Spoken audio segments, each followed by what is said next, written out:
கடவுள் அருள் டிவி நேயர்களுக்கு அடியேன் உங்கள் சிவயோகி சிவசக்திமான் சுவாமிகள் வணக்கத்தை தெரிவித்துக் கொள்கிறேன். அன்பு நேயர்களே, இந்த பதிவில் நான் ஆவணி மாத பலன்கள் தான் சொல்லுவேன். அதுக்கு முன்னாடி பொது பலன்கள் சொல்வது வழக்கம். அந்த வகையில் பார்க்கும் பொழுது, கிரகங்களை வைத்து பார்க்கும் பொழுது, சனி வக்ரம் பெற்றிருக்கிறார். இந்த ஆவணி மாத கிரக நிலைகளில் வக்ரம் பெற்று சுக்கிரனை நேரடியாக 7ஆம் பார்வையை பார்க்கிறார். இதை வைத்து பார்க்கும் பொழுது பெண்களுக்கு நிறைய பாதிப்புகள் ஏற்பட வாய்ப்பு இருக்கிறது. அவர்கள் வழக்கு பிரச்சனை இப்படிகளை சந்திக்கக்கூடிய அமைப்புகள் உள்ளது. நீதி, நேர்மை, நியாயம் இந்த காலகட்டத்திலே சற்று தளர்த்தப்பட்டு உரிய நியாயம் கிடைப்பது கொஞ்சம் கடினமாக தெரிகிறது. எனவே மக்கள் எல்லோரும் கவனமாக இருக்க வேண்டும். வீண் வம்புக்கு செல்லக்கூடாது. யாரையும் விமர்சித்தல் கூடாது. எங்கு எப்படி நடந்து கொள்ள வேண்டும் என்று தெரிந்து பழக வேண்டும்.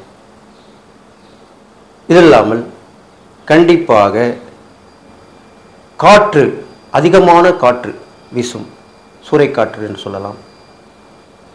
ஆங்காங்கே நிலச்சரிவுகள் ஏற்படும், நில அதிர்வுகள் ஏற்படும். இதில்லாமல் விபத்துக்களை மக்கள் சந்திக்க நேரிடும். அதிலே வான்வழி விபத்துக்கள் அதிகமாக இருக்கப் போகிறது. அதில்லாமல் நீரில் வரக்கூடிய விபத்துக்களும் அதிகமாக இருக்கப் போகிறது. சாலை விபத்துக்களும் இருக்கத்தான் செய்யும். இதில்லாமல் அரசாங்கம் மக்களுக்கு நல்லது செய்ய வேண்டும் என்று நினைக்கும்.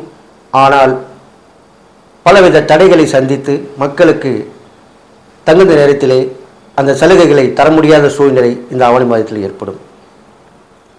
பின்னர் கிடைக்கும், ஆனால் இப்பொழுது இல்லை. எனவே இந்த மாதிரியான பொதுவான விஷயங்கள் இந்த ஆவணி மாதத்திலே நடக்கப் போகிறது. இதையெல்லாம் கவனித்து நாம் இறை வழிபாடை செய்து நமது குலதெய்வம் இஷ்டதெய்வத்தை வழிபட்டு உலக மக்கள் அனைவரும் அமைதியாகவும் சேமமாக இருக்க வேண்டும் என்று சொல்லி, போரும் சற்று விஸ்தரிப்பாக இருந்து பெருசாக வராது, வந்து போகும். மீனராசி நேயர்களே, உங்களுக்கு உண்டான ஆவணி மாத ராசி பலன் தான் சொல்ல போகிறேன். ராசியாதிபதி குரு, அவர் எங்கே இருக்கார்? 5ஆம் இடத்திலே உச்சம் பெற்று விளங்குகிறார். நல்லதாக இருக்கார். அவருடைய பார்வை உங்கள் ராசிக்கு தானே விழுது. 9ஆம் பார்வையாக பார்க்கிறார். கண்டிப்பாக ஆவணி மாதத்தில் நீ நல்ல நிலைமைக்கு வருவீர்கள். இதனால் பட்ட கஷ்டங்கள் எல்லாம் தீரும். நீங்கள் மீண்டும் வந்துட்டீங்களா? வந்துட்டார்ப்பா, ரொம்ப கஷ்டப்பட்டாரு, உண்மையில போயிடுவான்னு நினைச்சேன் நான், திரும்பி வந்துட்டாரே அப்படிதான் சொல்லுவாங்க. அதன் பிறகு பார்த்தீர்களானால் உங்களுக்கு வர வேண்டிய எல்லாமே வந்து சேரும். வாய்ப்புகள் வரும், வருமானங்கள் வரும், தொழில் மேன்மையுடன், வியாபாரம் வளர்ச்சி அடையும், உத்தியோக மேன்மை கிடைக்கும், எல்லாமே நடக்கும். உங்கள் ராசியிலே ஜென்மசனியாக இருக்கக்கூடிய சனி பகவான் வக்ரம் பெற்றிருக்கிறார். அது நல்லதுக்கு நினைச்சுங்க. கெடுபலன் செய்யக்கூடிய ஒரு கிரகம் வக்ரம் பெற்றால் பலன் மாறிதான் நடக்கும். 12ஆம் இடத்து பலனையும் சேர்த்து கொடுப்பார். அப்போ சில நஷ்டங்கள், விரயங்கள் ஏற்படும், அவ்வளோதான். அதை நீங்கள் பார்த்துக்கணும். இது இல்லாமல் வெளியூர் வெளிநாட்டு வாய்ப்பையும் தேடி கொடுப்பார். எப்பவுமே நேரம் சரியில்லும் போது நம்ம ஒரு இடம் மாற்றம் கண்டிப்பாக தேவைதான். ஒன்று வெளியூர் போயிடணும், இல்லை வெளிநாடு போயிடணும். எது ஈஸியோ அதை முதல்ல நம்ம இப்போ நடைமுறைப்படுத்திக்கணும். அதெல்லாம் தப்பிச்சிடலாம். இடத்தை மாற்ற வேண்டும், அது அப்படி சொல்லியிருக்கேன். அடுத்ததாக உங்கள் ராசிக்கு 4ஆம் இடத்துல செவ்வாய் பகவான் இருக்கிறார். உடல் ஆரோக்கியம் கொஞ்சம் கவனமாக பார்த்துக்கணும். பிளட் ரிலேட்டட், ரத்த சம்பந்தமான நோய்கள் வருவதற்கு வாய்ப்பு இருக்குது. அதில் கொஞ்சம் கவனமாக இருக்கணும். ரத்தத்தை சுத்தப்படுத்தக்கூடிய உணவு வகைகளை சாப்பிட வேண்டும். ரத்தத்தை விருத்தி பண்ணக்கூடிய உணவு வகைகளை சாப்பிட வேண்டும். எல்லாம் பண்ணிட்டு வரணும். அடுத்ததாக 6ஆம் இடத்துல பார்த்தீங்கன்னா சூரியன் புதன் சூப்பராக இருக்காங்க, கேதுவும் இருக்கார், ஒன்றும் தப்பு கிடையாது. 6ஆம் இடத்துல இருக்கனால உங்களுக்கு அதனுடைய பலன்கள் கண்டிப்பாக தான் நடக்கும். மறைமுக எதிர்ப்புகள் விலகிவிடும், எதிரிகள் தொல்லை ஒழிந்துவிடும், நோய்கள் குறைந்துவிடும், கடன் பிரச்சனை தீர்ந்துவிடும், வழக்குகள் நல்ல முடிவுக்கு வந்து நிற்கும். இவ்வளோ நடக்கும். ஆனால் 7ஆம் இடத்திலேயே நீசம் பெற்ற சுக்கிரன் இருக்கிறார் அல்லவா, அதனால் பொதுவாக மீனராசிக்காரங்களுக்கு பெண்கள் விஷயத்தில் கொஞ்சம் கவனமாக இருக்கணும். மற்றவரால் ஈர்க்கப்படக்கூடியவர்கள் தான் மீனராசிக்காரர்கள். அப்போ சில பிரச்சனைகள் வருவதற்கு வாய்ப்பு இருக்குது. தவறான பழக்கம் உள்ளவர்களும் பழகுவது, பெண்களிடம் தகாத முறையில் நடந்து கொள்வது, வாக்குவாதம் செய்வது, இப்படிப்பட்ட விஷயங்களிலே கவனமாக இருக்க வேண்டும். அதற்கு திரௌபதி அம்மன் வணங்கி வழிபடணும். அவங்க தான் மானவ மனத்தை காப்பாற்றக்கூடியவங்க, அந்த அம்மன் தான். அந்த திரௌபதி அம்மனை வணங்கி வழிபட்டு வந்தீர்களானால் உங்களுக்கு வரக்கூடிய ஆபத்துகள், அவமானங்கள் எல்லாமே தீர்க்கப்படும். இதை பதிவில் நான் ஒன்று சொல்லுவேன்.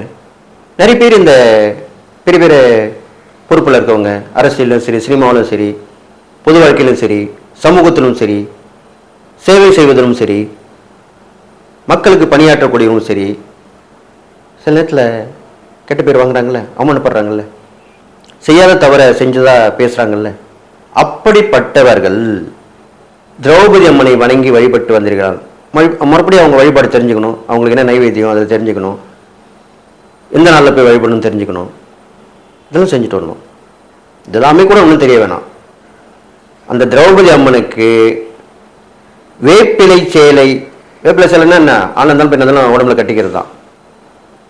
நிர்வாணமாக இருந்து அந்த வேப்பிலை சேலையை கட்டிக்கணும். கட்டிக்கிட்டு அம்மன்கிட்ட சுற்றி வந்து வழிபட்டு விரதம் முடித்து ஒரு நாள் தேர்ந்தெடுத்து, பெரும்பாலும் ஞாயிற்றுக்கிழமை நல்லது, அல்லது செவ்வாய் வெள்ளியை பேச்சுக்கலாம். வேப்பிலை சேலை கட்டி விரதத்தை முடித்து வருபவர்களுக்கு அந்த மான அவமானத்திலிருந்து விடுபடுவார்கள். அவர் மேல் தவறு இருந்தால் கூட அது குற்றமற்றவர் என்று நிரூபிக்கப்பட்டு வெற்றி பெறுவார்கள். அதனால் இந்த திரௌபதி அம்மனை நீங்கள் பண்ணி வழிபட்டு வரணும். அடுத்ததாக மனநிலை கொஞ்சம் இந்த ஆவணி மாதத்திலே மாறுபட்டு தான் இருக்கும். எதை செய்யணும் எதை செய்யக்கூடாதுன்னு தெரியாமல் இருக்கும். இப்போ அதற்கும் என்ன செய்ய வேண்டும் என்றால், பௌர்ணமி தினத்திலே நிலவை தாங்கிய அம்மன் காமாட்சி இருக்காங்க, ராஜராஜேஸ்வரி இருக்காங்க, லலிதாம்பிகை இருக்காங்க, இப்படிப்பட்ட அம்மன் அவர்களை வணங்கி வழிபட்டு வேணும் பௌர்ணமி தினத்திலே. அப்போ அதிலிருந்து வெளிப்பட்டு வந்துடுவீங்க. நல்ல தெளிவு பிறக்கும், நல்ல மனமாற்றம் கிடைக்கும், நல்ல சிந்தனை ஏற்படும், எல்லாமே நடக்கும். உங்கள் ராசாதிபதி குரு, குருவுக்கு அதிதேவதை முருகப்பெருமான், குரு தட்சிணாமூர்த்தி சொல்லலாம்.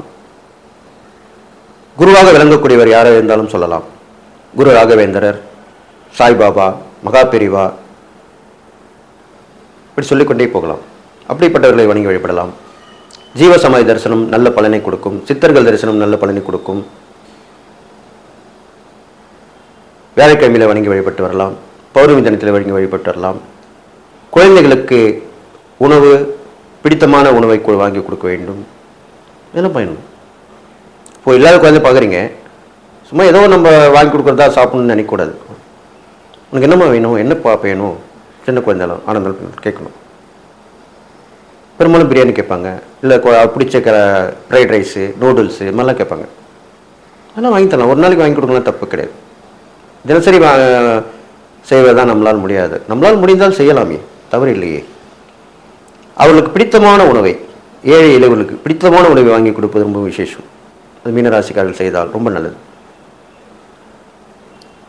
கடற்கரைக்கு அருகில் உள்ள முருகர் ஆலயங்கள் சென்று வரலாம். திருச்செந்தூர் செல்லலாம். அப்படி பல கோயில்கள் இருக்குது, அந்த கோயிலுக்கு சென்று வழிபடலாம்.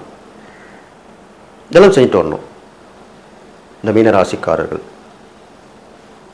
ஆவணி மாதத்திலே கண்டிப்பாக உங்களுக்கு நல்ல விஷயங்களே நிறைய நடக்கிறதுக்கு வாய்ப்பு இருக்கு.